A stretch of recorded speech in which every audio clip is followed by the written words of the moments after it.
Carta Abierta surgió en el momento más álgido del conflicto desatado por la resistencia de las entidades agropecuarias a la decisión del gobierno de intervenir con políticas regulatorias y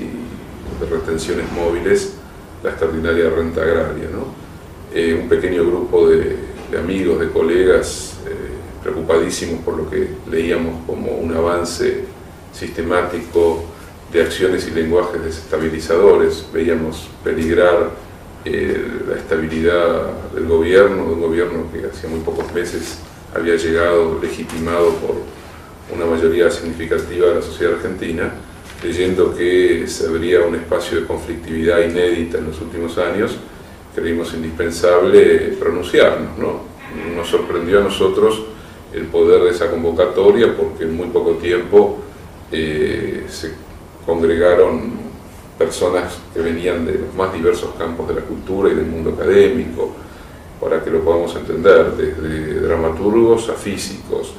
desde médicos a historiadores, desde psicoanalistas hasta geógrafos, un mundo que estaba quizás a la espera de otra relación con la política, entendiendo que muchos de los que se fueron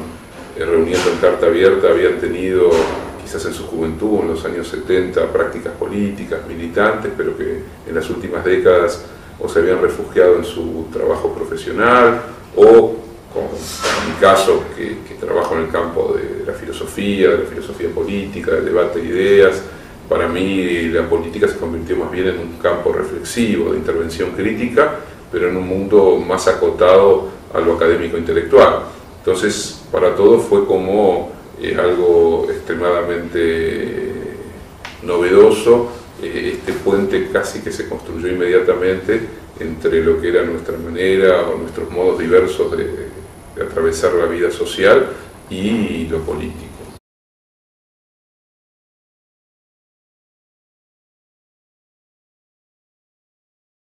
El grupo Clarín, que es un grupo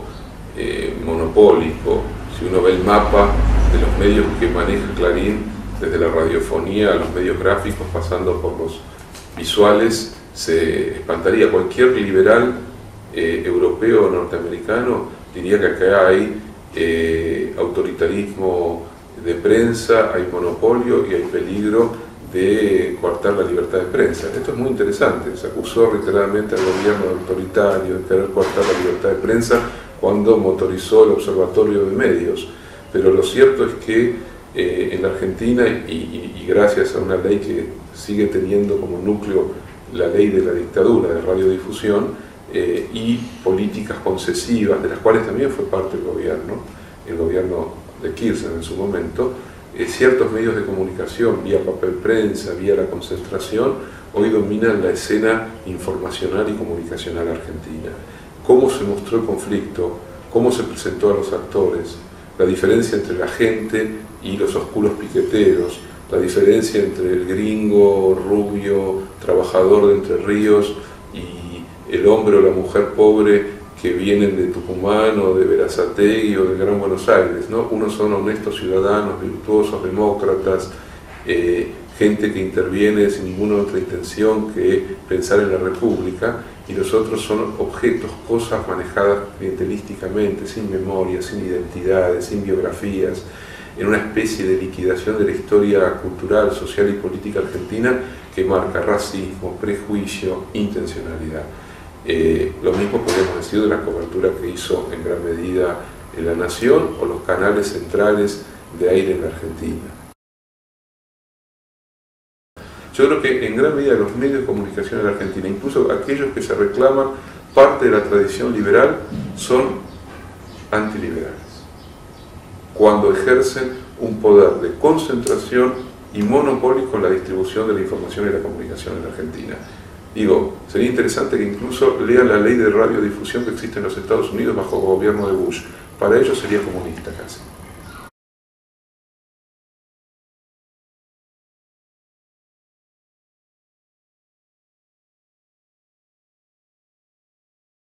Si uno quisiese encontrar algo positivo, una ganancia de este conflicto, es que el Congreso ha podido o ha encontrado la manera de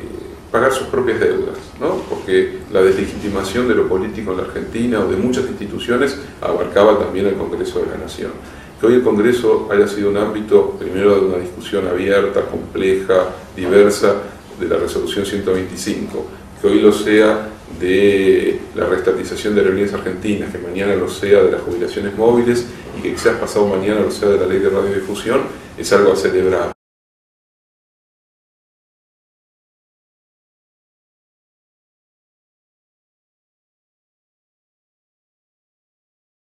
Sí, yo creo que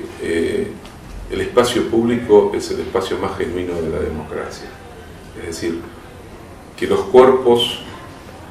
de los ciudadanos puedan encontrar en el espacio público un lugar de significación y de resimbolización, me parece una enorme ganancia. Sobre todo porque venimos de épocas de privatización generalizada, de despolitización y de rapiña de lo público. Para mí, que en un mismo día haya habido dos actos, me parece interesante, importante y hasta digno de ser celebrado. Cada uno tendrá obviamente la opción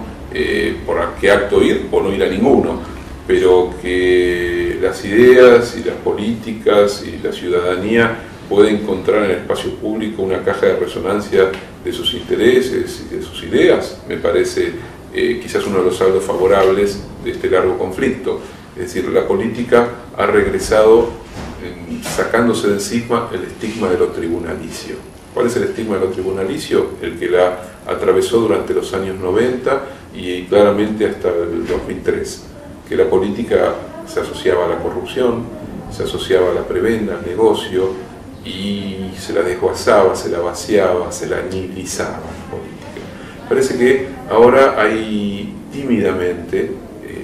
está la posibilidad de un reencuentro con la idea de la política entendida como la clave de cualquier proyecto para transformar o mejorar las condiciones de vida de una sociedad. Sin política hay fascismo, hay puro autoritarismo, hay dictaduras, hay estupidez generalizada. La política o el campo de lo político es el ámbito imprescindible de recreación de la democracia.